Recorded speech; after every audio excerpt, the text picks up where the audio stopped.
अगला पद राग सारंग में निबद्ध है। इस पद में गोपियां उद्धव से कहती हैं कि उन्हें अपने निर्गुण ज्ञान की गठरी को किसी और बाजार में जाकर बेचना चाहिए। सूरदास लिखते हैं, ऊधो ब्रज में पैंठ करी। पैंठ अर्थात हाट, बाजार या दुकान। गोपियां उद्धव को संबोधित करते हुए कहती हैं कि हे उद्धव, तुमने ब्रज में अपने सामान का बाजार लगा दिया है। यह निर्गुण निर्मल गाठरी अब किन करहु खरी। निर्गुण अर्थात निराकार ईश्वर से संबंधित, निर्मल अर्थात बिना मूल की, व्यर्थ या निरर्थक, गाठरी अर्थात गठरी, किन अर्थात किस तरह, करहु खरी अर्थात खरी करोगे या किस प्रकार मुनाफा कमाओगे या कैसे दाम खरे करोगे। यह निर्गुण निर्मल गाठरी, गोपियां कहती हैं कि निराकार ईश्वर से संबंधित व्यर्थ के सामान से भरी हुई ये गठरी तुम बाजार में तो ले आए हो, लेकिन अब किन करहु खरी, अब तुम किस प्रकार इसे बेचकर मुनाफा कमाओगे या दाम खरे करोगे। निर्गुण निर्मल और किन करहु में अनुप्रास अलंकार है। दाम खरे करना मुहावरे का कुशलता से प्रयोग किया गया है। नफा जानी कै हया ले आए सबे वस्तु अकरी। नफा अर्थात लाभ, जानी कै जानकर या समझकर, हया अर्थात यहाँ, वस्तु अर्थात चीजें, सामान या माल, अकरी अर्थात महंगी। गोपियां उद्धव से कहती हैं कि तुमने लाभ के बारे में सोचा और यहाँ पर ब्रज के इस हाट में बेचने के लिए सभी महंगी चीजें ले आए हो। यहाँ पर गोपियां प्रशंसा के बहाने उद्धव के निर्गुण ईश्वर से संबंधित माल अथवा विचारों का मजाक उड़ा रही हैं। वे कहना चाहती हैं कि निर्गुण ईश्वर से संबंधित ज्ञान बहुत महंगा है और ब्रज के इस छोटे से बाजार में अनपढ़ लोगों के बीच उसे बेच पाना संभव नहीं है। यह सौदा तुम हवा ले बेंचौ जहां बड़ी नगरी। यह सौदा अर्थात ये सामान, हवा अर्थात वहां, बेचौ अर्थात बेचो, बड़ी नगरी अर्थात बड़ा शहर। बड़ी नगरी कहकर गोपियां मथुरा की ओर संकेत करती हैं। यह सौदा तुम हवा ले बेंचौ, गोपियां कहती हैं कि हे उद्धव, इस सारे सामान को तुम वहां ले जाकर बेचो जहां बड़ी नगरी, जहां पर कोई बड़ा शहर हो या जिस स्थान पर बड़ा व्यापार होता हो या बड़ी और महंगी चीजों को बेच पाना जहां संभव हो।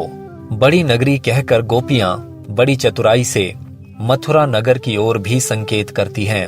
अप्रत्यक्ष रूप से गोपियां उद्धव से कहना चाहती हैं कि इस प्रकार की बातें केवल मथुरा में ही लोग सुन सकते हैं। ब्रज में निर्गुण ईश्वर से संबंधित बेसिर पैर की बातों के लिए कोई स्थान नहीं है। गोपियां कहती हैं कि तुम्हें अपना सामान किसी बड़े नगर में बेचना चाहिए।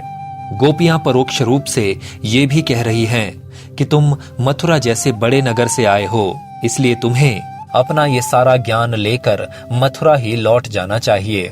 सरल शब्दों में कहें तो तुम जहां से आए हो तुम्हें वहीं लौट जाना चाहिए। हम ग्वालिन गोरस दधि बेंचौ ले ही अबै सबरी। गोरस अर्थात दूध, दधि अर्थात दही, ले ही अर्थात ले लेंगी या खरीद लेंगी, अबै अर्थात अभी, सबरी अर्थात सब या पूरा का पूरा। हम ग्वालिन, गोपियां कहती हैं कि हम तो सीधी सादी ग्वालिने हैं। गोरस दधि बेंचौ, यदि तुम दूध और दही बेचोगे, ले ही अबै सबरी, तो हम अभी सब का सब या पूरा का पूरा दूध दही खरीद लेंगी। ग्वालिन गोरस में अनुप्रास अलंकार है। सूर यहाँ को गाहक नाही देखियत गरे परी। को अर्थात कोई भी, गाहक अर्थात ग्राहक या खरीदार, देखियत अर्थात देखने पर, गरे परी अर्थात गले पड़ गए हो। सूर यहाँ को गाहक नाही। सूरदास वर्णन करते हैं कि गोपियां उद्धव से कहती हैं कि यहाँ पर कोई भी तुम्हारे माल का खरीदार नहीं है। देखियत गरे परी, हमने तो केवल तुम्हारा माल या तुम्हारा सामान देखा था और तुम अब हमारे गले ही पड़ गए हो या जबरदस्ती हमें अपना सामान बेच देना चाहते हो।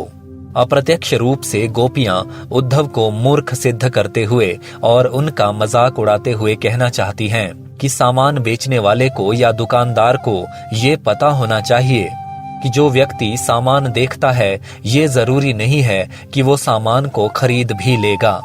हमने तो बस तुम्हारे निर्गुण ईश्वर से संबंधित सामान को या ज्ञान को देखा भर था और अब तुम इसे हमारे गले मढ़ देना चाहते हो। ये तो जबरदस्ती का सौदा है। गरे परी शब्दों के माध्यम से गले पड़ना मुहावरे का प्रयोग किया गया है। इस पद में ब्रज भाषा का प्रयोग है। तत्सम और तद्भव शब्दों का कुशलता से प्रयोग किया गया है। दाम खरे करना और गले पड़ना मुहावरों का प्रयोग भी किया गया है। प्रसाद और माधुर्य गुण है, संवाद शैली है, संगीतात्मकता है। गांव के बाजार का सुंदर दृश्य प्रस्तुत किए जाने के कारण इस पद में दृश्य बिंब की योजना है। गोपियों के तर्क और उनकी वाक पटुता के कारण इस पद में व्यंग्यात्मकता भी है। इस पद में भी निर्गुण ईश्वर से संबंधित ज्ञान का उपहास किया गया है।